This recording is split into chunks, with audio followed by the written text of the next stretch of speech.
Real talk. Nothing fiction here. A voice in the business that always keeps it 100. Get more hustle. Get more style. Get more. Get it all here at the Get More with Moreira VO podcast with Robb Moreira.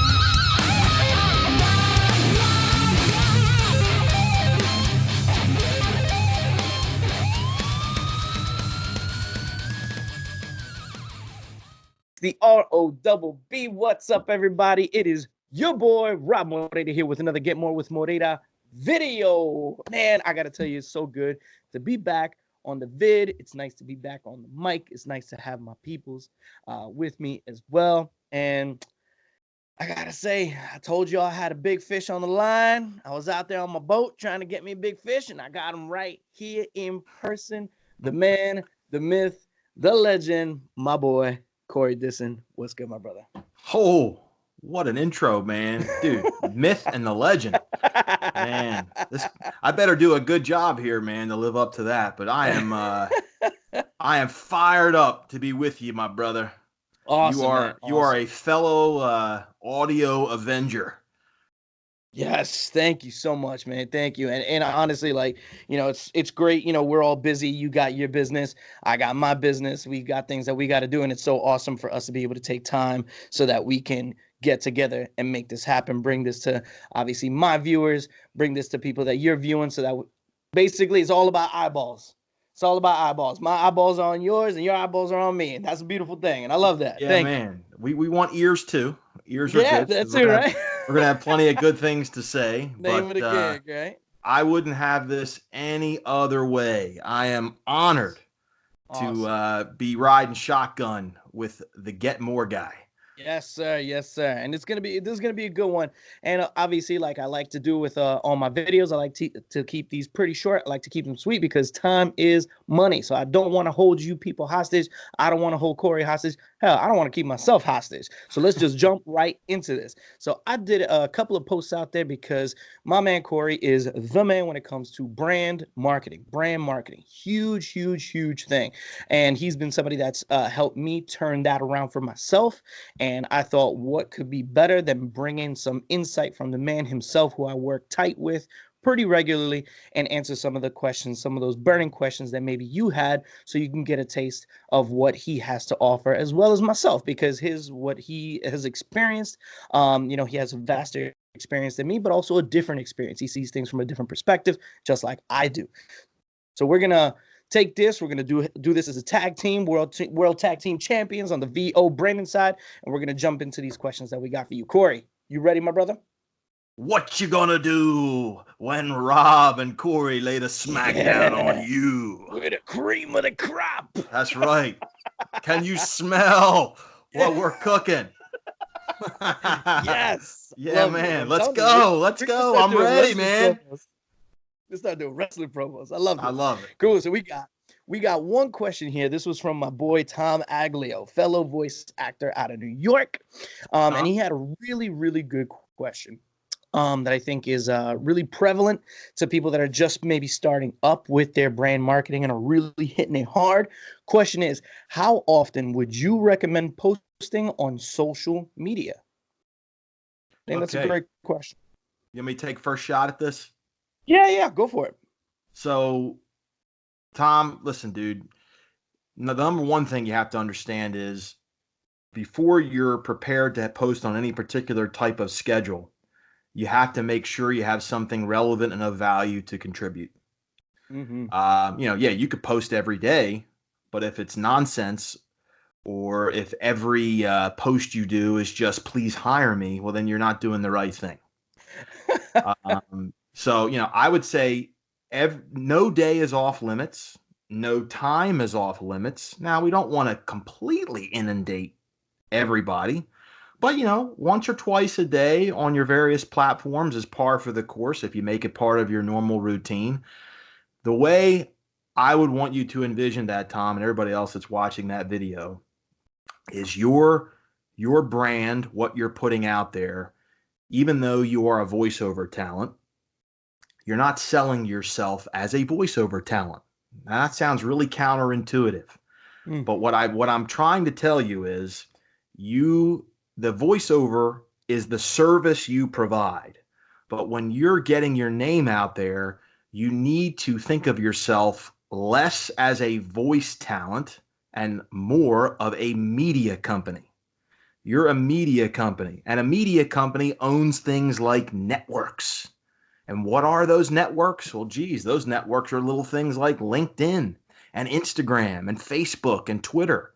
And what do you have to have running on networks? You got to have programming. You got to have shows. How many TV channels do you flip on and there's nothing on? No, now you may not like what's on, but there's something on to capture the attention of somebody. So you got to have programming. Those are your posts. So you want to have programming every day. So your following has something to remember you by. You're contributing value to that audience. So there's my answer to that question. Nice. That's a great. I love that take of creating a programming schedule for yourself, because that is what you're offering. Your insight isn't just insight. You're literally offering this to the masses, and they know that they can expect things from you, especially specific caliber of post. And it's not just stuff that, people just throwing at the wall, because we see those in our news feeds. We all got news feeds on LinkedIn, we got news feeds on Facebook, Twitter, whatever, and we see those that are posting just anything that'll stick. And you don't want to be that person. You know what I mean? You don't want to be that infomercial at 3 a.m. that has nothing to offer. It's just there. It's just playing. You know what I mean? That's a waste of time. You know what I'm saying? You want to make sure that besides the money that you invest in your business, the time that you'll never get back is invested wisely. You got to make sure you're investing that properly. And posts is something that you do have to do, but you got to do it efficiently. You got to do it economically. So try to have the most bang for your buck. Try to stay within some kind of schedule. Y'all see my posts. It's not like I know every Tuesday Rob's going to post. I know every Wednesday he's going to do a video. Sometimes my video comes out on Thursday. Sometimes I post on a Monday. Sometimes I'm hot on a Thursday, just posting. It just happens. It's the flow. That's just reality. You know what I mean? You have to engage with the reality that is your business, and you got to work with that. When you have a lot to talk about a lot. If you don't have a lot to talk about, throw out a tidbit, but at least it's something. At least you're not silent and you're being forgotten. Remember, the more you stay quiet, the easier it is to be forgotten. Always stay top of mind. I always say it's part of my top 5 rules of voiceover. Always stay top of mind. So that's always a big one. So yeah, in terms of recommending it, how often you should do it, feel it out for yourself. Like Corey said, you have to create a programming kind of schedule for yourself. Know where your content is, know who you are, and you got to deliver you appropriately. Trust me.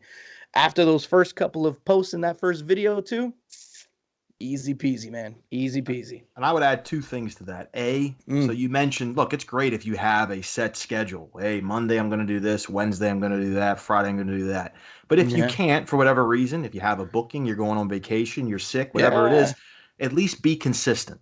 That's number 1. If you're consistently, contributing to the landscape out there, that's a good thing. Right. And then also don't feel like you have to create unique content for every day of the week, every time of the day right away. Yes, develop it over time.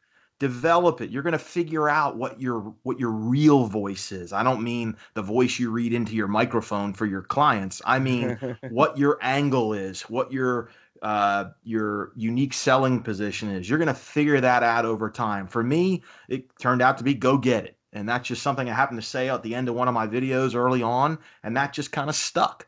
And that's kind of my voice is, motivation, that's me. But I didn't know that right away. Nice. Yeah, awesome. So again, really great question, Tom. Now we do have a kind of 2-parter. There's a second part to that question, also by Tom, which I think is a really good one. This one is, though, more specific to a social media platform. Now, this one is, how do you engage with your LinkedIn connection? So not how much should you post or anything, but how do you engage with the connections that you already have on LinkedIn? That's a good question. Very good question. Yeah, I mean, I'll take the first part of this just because it's something that I do fairly regularly, with my LinkedIn connections. Now, my LinkedIn connections are fairly varied, especially because of where I am right now in terms of my visibility in the business. So it has changed a bit. So I kind of have three tiers of people that I have in terms of connections on my LinkedIn. So the first big tier are fellow voice actors. So when it comes down to that tier, usually I'll get the request come in. Now when a request comes in, I always respond back telling the person, listen, thanks for the connection. Can't wait to share information with you or something to that capacity. But I thank them for the connection because they took the time to look at my profile and connect with me. So cool. So typically that'll be my first base touch. And usually from there, if they added me, that I've noticed 80% of the time they had something to ask me. There was something that they wanted to know, whether it be about my website, about my business, about whatever the case may be. They had a question. So that's usually how I engaged with that tier of connection. So typically it's from a business perspective. Now I have gone on to be friends with some of these colleagues as well, because they're not native New Yorkers. I'm a native New Yorker, but a lot of them aren't from New York. So I've gotten cool with people from all over the place. My boy D out in Florida, my homie Mike out in Atlanta, Joe in up in where's he at? In Colorado, in Denver. So I've been getting really cool with a lot of people that I speak to very frequently. Through those connections, and we've built those relationships together. So that's how that worked out. Then I have those that I've reached out to specifically for my work. So these are my direct marketing connections. So those are the production people, the casting people, people that are working in studios. So those people are a little bit different. Those I typically reach out. I tell them, hey, listen, I'm a voiceover actor. I was looking at at your website. I try to make it personal to them. I let them know I've seen their stuff. I'm not just hunting for work. So I try to keep it friendly. I keep it professional still, and I just let them know I see the work that you guys are doing. I like maybe this specific spot that I saw on your website, and I pretty much keep it at that. But now that's somebody that I can keep in contact with. Now, if they respond back to me, perfect. Now we got a dialogue. If they don't, I know that's somebody that maybe I can touch base with now, maybe a month down the line, 2-3 weeks down the line. You don't want to be a pest. Everybody has work. They're busy. They're probably not checking their LinkedIn all the time, whatever the case may be. So you want to make sure that you respect their time.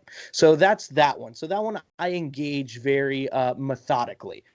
At least that grouping, because that's my direct grouping. Now, the third tier are people that have seen me as a voice actor, may have seen my videos, maybe saw my website or saw me somewhere, and they're actually looking to procure me for work. So these are people that are hunting for voice actors that have contacted me. I've had many of those. Now, again, that's just because of where I am right now in terms of my visibility. Remember, I'm very much out there. I'm doing my videos. I'm doing my posts. People see me. I'm very visible in the world right now. So I do get contacted to get put on rosters. So I've been contacted by production companies in Dubai. Just got recently picked up from one in the Philippines, one in New Zealand. So it's been quite varied, but they see me, they see what I have to offer. They want to add me to their rosters. I give them my rate card, I give them my demo, and then we move from there. So those are relationships that they were looking to build. So I keep them in the loop as well. So if I happen to do, let's say, a booking for something else and the video comes out, I send it off to them, let them know, hey, listen, I'm still active, I'm still doing videos, this is my recent thing, check it out. Because just because I'm in their roster doesn't mean that they're going to send me everything. But if they see that I'm working, obviously I'm a bit of a commodity, so it might behoove them to book me because I'm the voice of X.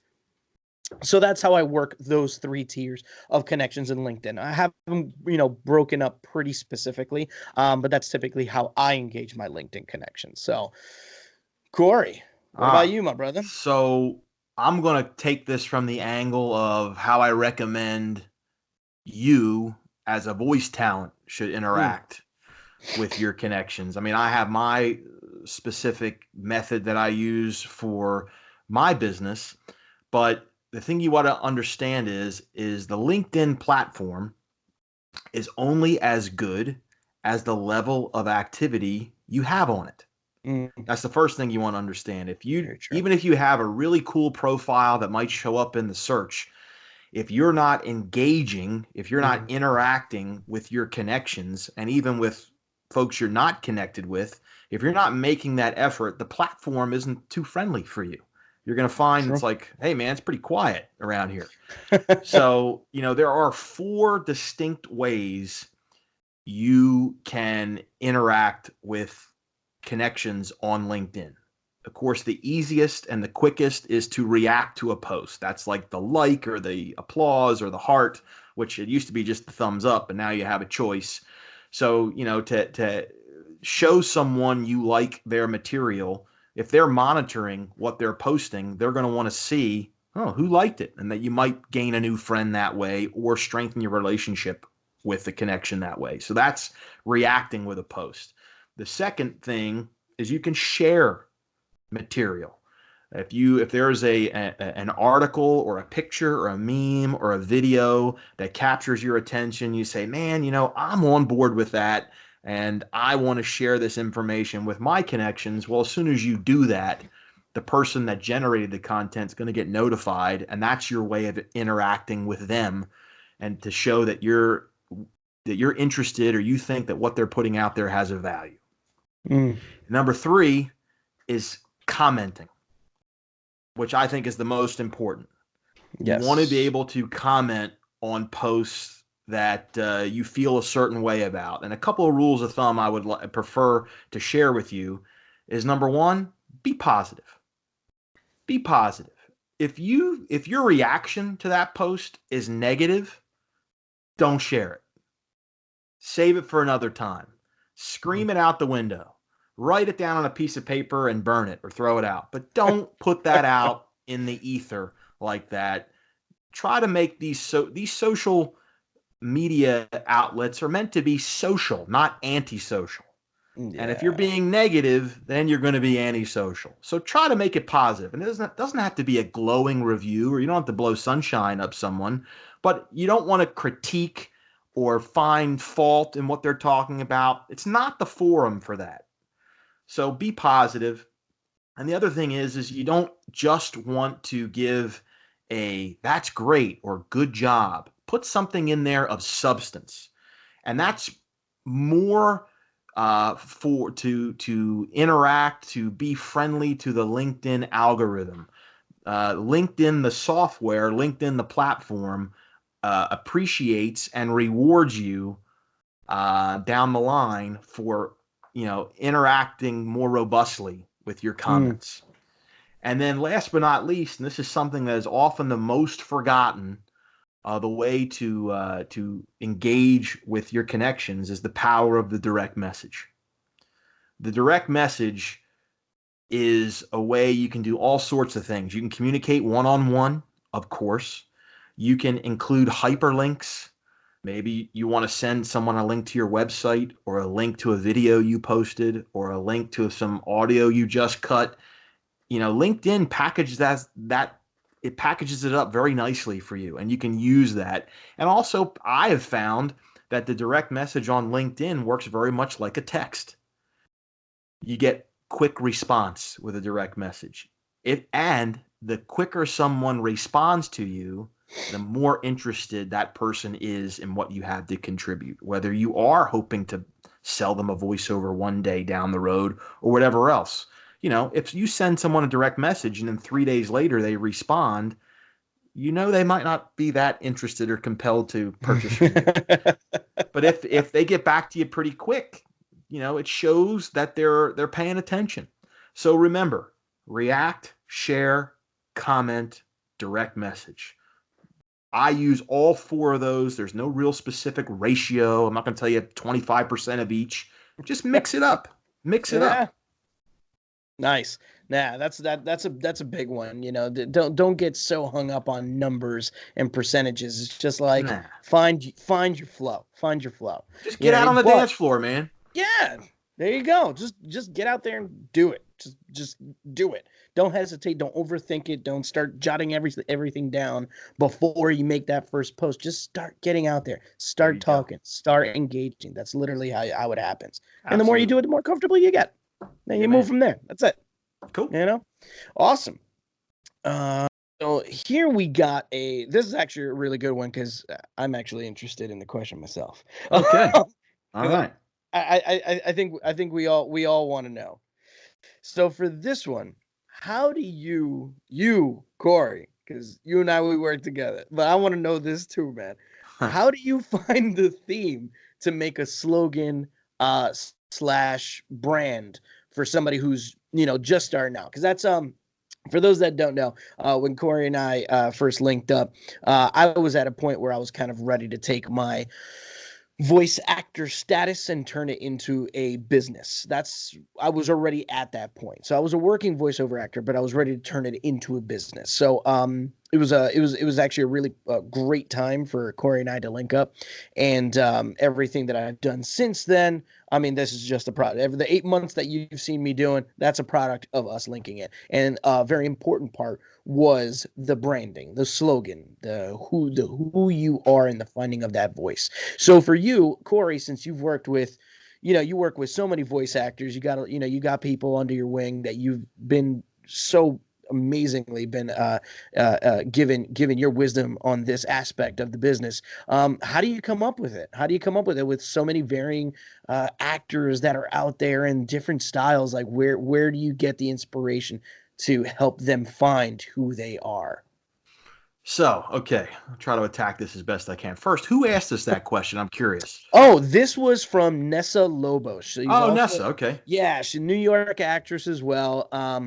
She's a up and comer. She's just starting out, and she's getting her ducks in a row very quickly, which is really great. So this question came from her, and she's an Abacus gal. Correct, well. Abacus right, cool. Entertainment. Yeah, my man Bruce. All right, good. Yep. All right, so the golden question is like, how do you come up with these unique selling positions, these brands, these tags, these slogans?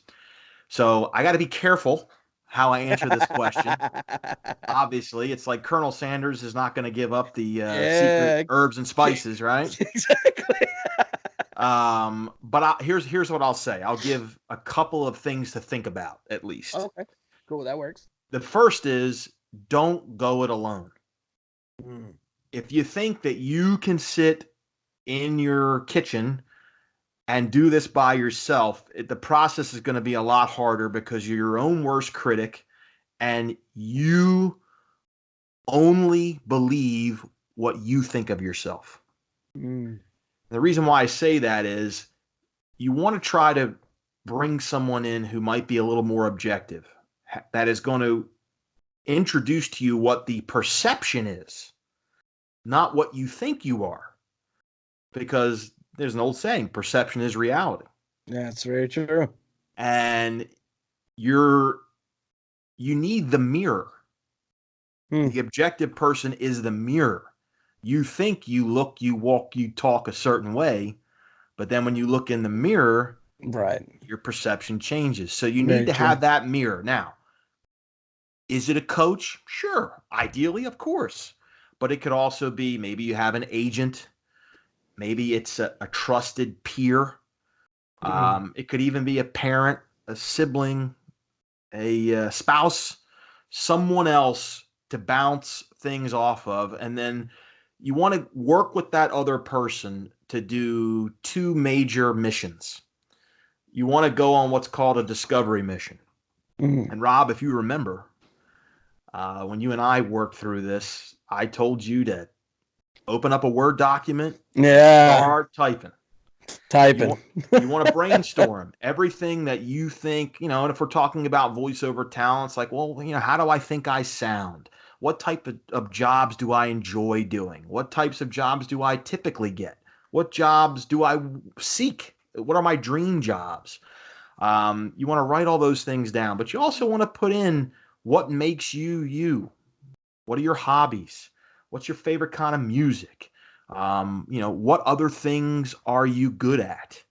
And I'll use you as an example. I mean, when I reviewed all those things that you did in your discovery exercise, well, I started to see, he does voiceovers. He's an actor. He's bilingual. He used to be a musician and sang in a rock band. He is into animation. He's into video games. There's all these things that Robb likes, that Robb does, that Robb is. And I kept thinking, boy, it's just one more thing after the next. And then, oh my God. That's awesome. His name is spelled Moreira. Yeah. I'm thinking, my God, it's staring me in the face. He's more, get more with Robb. And that was the eureka moment in Robb's circumstance. Not every talent, it's that easy, but what it boils down to is boiling it down. You have to be able to take that sort of, stream of conscious list of all these different qualities that make you, and look for common bonds. Look for patterns, look for themes. But if I'm telling you that and you're writing that down, if you're taking notes on what I'm saying, you're thinking, well, okay, I'm going to write something and I'm going to contour it so that there are common bonds. It doesn't work that way. It happens more organically. That's why I say you need that reference. You need that mirror. You need that objectivity to say, wait a minute, I recognize as someone observing you, as someone, because the social media public out there, the voiceover hiring public out there is going to notice those things, and they're going to have their perception of you. And that's what you're selling, is your perception. So you want to be able to do that discovery, and then you want to be able to distill it down. That's kind of what I talk about. And then from there, you have that magical word, that phrase, that tagline, whatever it may be. But, I hope that information is helpful. I'd like to disclose more. That's great. I'd also like to think that some of that is kind of what I bring to the table, is that I am able to kind of, be the brand whisperer, so to speak. I like that. And to say, hey, okay, I know what Robb's all about. This is what I think. And quite frankly, I come from a unique sort of perspective, because I've been selling voiceover talent and marketing voice talent for a quarter century. So I kind of know what sells to begin with, and I know what folks are looking for. So all that being said, I don't want to turn this into a commercial for me, but if you're going to do it, I would say don't do it alone, and be prepared to really do some self-exploration. Nice. Yeah, that's great. And just letting everybody know, I mean, when we were doing that, it wasn't an overnight situation. That's not at all how it happened. Like it was a lot of conversation, a lot of kind of just kind of deep diving into what I did, and who I was. And honestly, the stream of consciousness was probably that list was probably the best, because sometimes, especially in terms of having somebody else to bounce that idea off of, you don't realize, again, you don't have that mirror. It's hard to see the forest through the trees, of who you are, all encompassing as an artist. And you need that other person to kind of tell you, like, hey, guess what? This is what it is. That's when you have that, oh crap moment. You know what I mean? So, it was really, awesome going through that specific trip with Corey. It was really really impressive and amazing, and just realizing again, I was born with my brand this whole time and I never knew it. So it was crazy just to, not everybody's gonna have that, but in terms of my story, it's funny that it was that obvious yet that hard to pinpoint at the same time. So it's interesting. It's interesting how it works. It's going to be just had to be unlocked and then unleashed. That's I unlocked it for you, and you unleashed. Unleash the beast. My man. There you go. Awesome. All right. So now we got one last question, which is awesome. This is coming from my boy out in Denver, my man Joe Issei. Really good dude. He's awesome voice talent out there as well. He and I got really cool, became buddies, and he actually threw me a question, which was really awesome when he hit me up. I was like, what? Cool. Okay, cool. Let's get it in there. Answered, now, man. This one This one is a doozy. So I hope you got your strap it in. Let's go. Here we go. Last one. Big one. This is the big one of the show. Okay. What has been your now? This is a 1, 2. This is a 3-parter. So first, we'll take the first part first. Okay. What has been your biggest marketing mistake? Okay. You want me to go ahead and answer that part now, or you want to give me the other parts as well? I'll give you the second part. I'll give you the second part. So, what has been your biggest marketing mistake and what caused it? So, you know what? I'm gonna go first because you probably got like a really good answer. Mine is very simple. Okay, go ahead. What's been my biggest marketing mistake? I tried to market on myself, but try to figure it out by myself. That's mistake number one. What caused it? Me thinking I knew everything. That's literally what it was. I thought I knew it, and then I had that really big aha moment. And that aha moment was, you don't know what you're doing, Rob. It's time to get somebody in here and figure out what you're doing. There you go. That's my answer. Very simple. Well, that's good that you were self-aware that way. And I will tell you that DIY does not always equal ROI. Ooh, and preach it. Put it on a shirt. And what you just said is epidemic. Is that, so many people don't have the confidence or are willing to make that admission that, hey, I can't do it myself. I thought I knew. Well, geez, LinkedIn's free. I got a profile. I'm obviously doing it right. Anybody can get on Facebook. And it's not that simple. So it's great that you came to that realization. And, that's something that I hope more and more talent come to realize that, look, you go to a pro to get your voiceover demo recorded because they have that specific experience. You go to a pro for performance coaching if you want to learn how to do animation better, or if you want to learn how to do e-learning scripts a certain way. Mm-hmm. But they have a tough time making that connection of, well, if I want to market my business better as a voiceover talent, maybe you might want to bring in a third party to help you with that too.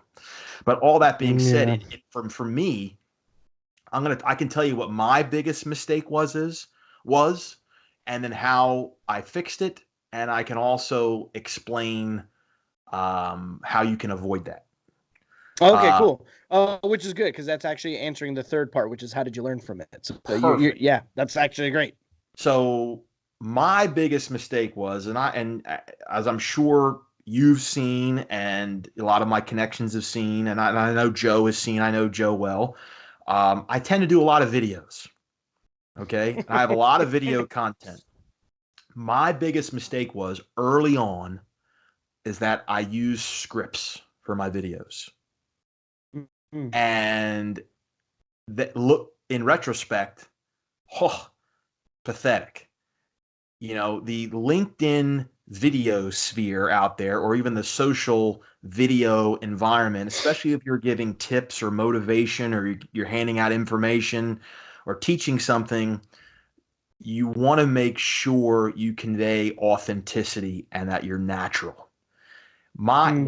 What I messed up on is I've been conditioned because I manage a big company and I've always done a lot of presentations. I've sat across from all sorts of CEOs and business owners, is that everything needed to be polished and everything needed to be pristine, very much like, a Madison Avenue agency pitch. Oh boy. Or even to go back to, college or high school, you think book report, you think presentation, you got to have your handy visual aid and your note cards and everything needs to be, you got to follow your outline, and it comes off very inauthentic, very plastic. There's a plane flying. I can hear that. Is that on your end? Oh yeah. They're trying to make a cameo. Yeah, man. Oh man. Actually, I think that might have been a helicopter. Yeah, Wow. I think it's a helicopter. I live out in Long Island, so when it starts to get closer to summer, the people in the Hamptons, just to show you how close I am to the bougie. I'm not bougie. I'm close to the bougie, and the bougie flies from the city over to the island in their helicopters. I heard that coming in through my headphones. I thought we were Yeah. under attack. I was like, what is going on, man? Holy Yeah, crap. the rich people, like, they don't get enough. Now they're trying to get a piece of my video. Ain't that something, man? Ain't All that right, something? So reining us back in here. There you go. Sorry about that. I was just scared the heck out of me there for a moment. But so you want to be authentic, and if you're scripting your videos, someone can see your eyes moving. Number one, if you're reading, Point. you want to be talking. When I do my videos, I think of talking to you, Rob. I think of talking to my wife. I think of talking to my best buddy or my son. You want to have that casual conversation, your normal pacing, the normal way you speak with pauses and mess ups and ums and ahs. All that's fine. It's a huge misconception that you have to be completely eloquent. Well, I mean, think about it. You're a voiceover talent. You get paid to read it perfectly. Right. With these videos, you don't have to be perfect. It's almost like the imperfection is better. Very true. Very So true. that was a mistake that I made, that I learned from, and just watching myself and saying, ooh, that just doesn't look good. I need to be better. And quite frankly, if you don't know what you're going to talk about, if you're not fully passionate and full-throated in your endorsement of whatever you're going to say, you're going to be it's fake. If you don't know what you're talking about, you're going to look like you don't know what you're talking about. You're talking about. Very true. Yeah. So you would never sit across from the dinner table from your best friend and go, well, let me get this piece of paper out here, and here's the points I'd like to make. Yeah. It just wouldn't happen that way. Yeah, it's like trying to be real while reading a teleprompter. Like, who does that? Exactly. So the learning lesson is, when you start contributing video in your social media content, know what you're going to say, before you hit that record button. Now, look, that doesn't mean you can't practice it a couple times in the mirror. That's okay. Yeah. But don't write it down. Don't refer to notes. Don't have a script. There's even these little teleprompter apps you can get on your cell phone to, yeah, that's true. It kind of does like a scrolling dialogue. Yeah, right? I would say avoid those like the plague. People want to know you're talking to them. Yeah. And you would never refer to notes when you're talking to one of your friends. And, the other thing is, and the other part of this answer to this question is, that was like my biggest mistake. The other mistake that I made early on, but learned quickly not to do, and something that I preach to everyone, is to avoid what I think is the biggest mistake. The biggest mistake you can make, with your marketing, is everything you're doing is a sell, is an ask. Yeah. I see it all the time, and I politely, I guess, call folks out. I send them a little note or a message and go, hey, every post you do is, please hire me for voiceovers. Yep. You can't do that. And that's with any business. If you run a dry cleaning shop, every post is not a billboard for shirts for 99 cents. Very true. You got to talk about value. You got to talk, I try to teach people, time, take your time, TIME, teach, inform, motivate, entertain. Do one of those 4 things and you'll be fine. Nice. So there you go. Awesome. That's awesome. Yeah, that's so on the money, like you said, especially when you're doing like those videos, man, real recognizes real. You know what I'm saying? And that's just the truth of it. That's just the truth of it. That's for real. That's for real. That's like for we say real, in New man. York. That's real talk. Right? That's real talk. You know what I There mean? you Real go. recognizes real. Yeah, That's man. just the truth of it. You know what I'm saying? You got to do your thing. I mean, one of the things that I've gotten the most, not what I've gotten critiqued on, but the critique that I've heard the most about like my videos and my content and whatnot. Because ultimately people don't like social media. Like, there's just this thing. I don't want to have to post. I don't want to have to blah, blah, blah. People just have this chip on their shoulder about what social media is. And truth be told, social media is a beautiful thing. If you're using it appropriately, it's a beautiful thing. It's amazing. It's amazing the doors that are open for you if you're using it effectively. But the biggest critique that I always get about my content, and it's funny, I got it yesterday at a session that I was doing, was that this fellow actress, Christina Martin, big shout out to you. Oh, sure. She told me, she was like, you know what's really amazing about your stuff? You're genuinely having a good time. And I'm like, yeah, I am. I really am having a good time. When I'm doing my videos, I'm acting a fool. That's just me, man. I'm just having fun. Because if I'm not having fun, you're not gonna enjoy my video. You're not gonna want to watch me. If I'm not having fun, if I'm not doing my thing, I'm not purposely trying to be entertaining. This is me. I'm just a nut. That's just how infectious. I am. It's infectious when you do that. That's just me. You know, I can't help that. When I put a camera in front of me, that's how I am. Stand in front of me, you're not gonna see much different. You know what I'm saying? That's just me. That's just how I am. Especially if I'm talking about what I enjoy. And I love my business. I love voiceover. I love talking about it. And I love being able to try and help people figure it out too. You know what I'm saying? Passion, man. Yeah, you got to have the passion. You got to love what you're doing. You know what I'm saying? And I mean, I'd say the biggest takeaway from all of this is don't go it alone. I'd say that's the biggest one. Don't go it alone. You got colleagues you could talk to. You got connections. You got resources like Corey. I'm bringing him to you so that you guys know he's out there too. He helped me get to where I'm at. And you know what? I can help you. You know what? He can help you. We all can help each other. The thing is, you got to know those resources, recognize your weaknesses, and work on them. Your strengths are going to take care of themselves. They're going to take care of themselves. You heard that? Themselves? I'm not even going to edit that out. That's how real I keep it. I don't care. That's the Robb Moreira flavor. Exactly. I'm just keeping it in my video. That's what I do. Yeah, man. But but that's what it is, man. Recognize your weakness and work on it. And that's what's gonna make you better. You know what I'm saying? There's things we all do very easily. So you don't gotta worry about those things. Don't hammer those out. Hammer out your weaknesses. Find the people that are gonna work with you. Build your network, man. Build your circle. That's the best thing to do. Yeah, man. So with that being said, man, let's wrap this baby up with a nice pretty little go get it, get more bow. Because that's how we do. So before we jump off this video, my man Corey, where can we find you if people want to connect with you? Where you at, my brother? Well, I mean, the easiest place to look is CoreyDissen.com. But certainly, you know, I'm easy to find on the social because I am engaging and I'm not going it alone. That's right. I'm doing my thing. But yeah, hit me up. I mean, feel free to shoot me a message. You know I will engage with you if you engage with me. But yeah, CoreyDissen.com. Hit me up. Or you can obviously reach out to Robb. Robb knows where to find me. There you go. And y'all know where you find me. If you're watching this video, you already know where I'm at. I ain't going nowhere. You want to Google me? Google me. I'm the first pages of Google. That's how I am. I'm deep in there. I'm deep in that puddle. Get more Google searches with Robb Moreira. Get more Google. Look at that. We ain't even working and we're just coming up with hashtags. Man. I love it. This. I love it. Oh, yeah. But, man, Corey, listen, thanks for your time, man. Your insight is so important, and it's so great to have in this video. It's awesome to be able to bring that to my viewers so that they can check it out. And, you know, hopefully this answered. I mean, these are really, I mean, it's only 4 questions, but these are 4 very good, strong questions. Yeah, buddy. That we just answered right now. And ultimately, man, just, brother, thank you for your time, man. You are welcome. Robb, you're a gem.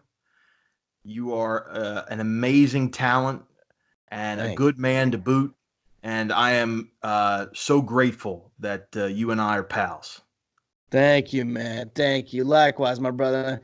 And for all you people out there, remember, stay out there. Keep on that hustle train. Do not stop. If you're not booking, trust me, that wave will come to your side of the beach. Just hold your surfboard. Take it easy. It's coming to you. It will happen. And for my slayers out there that are slaying, keep doing your thing. The King of Slay approves. I'll see y'all on the next one. Much love.